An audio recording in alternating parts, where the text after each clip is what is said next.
It has been incredible 3 years in Kazakhstan.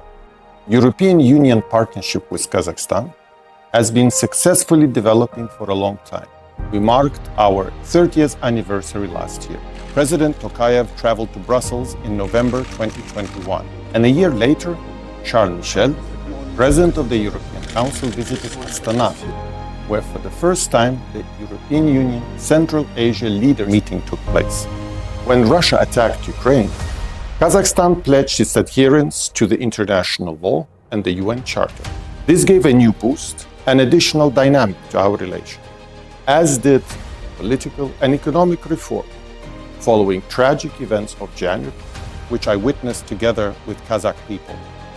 While already being a top trade partner and the biggest investor, European Union is opening new cooperation chapters with Kazakhstan and all of Central Asia.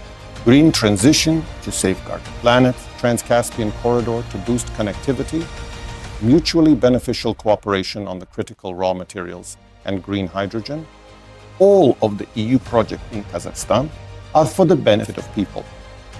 Quality education, healthcare, digital connectivity, empowerment of the civil society, fighting foreign disinformation, helping the environment, saving RLC, boosting aviation safety, and preparing for visa facilitation.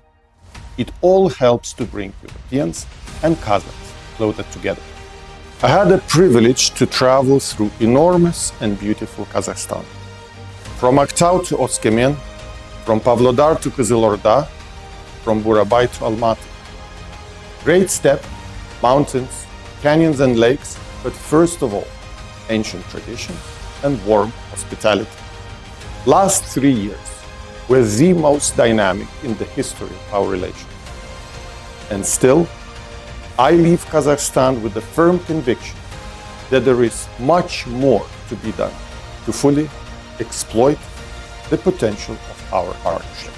Thanks to my great team at the EU delegation, thanks to all Kazakh friends, it's not goodbye, it's to see you later.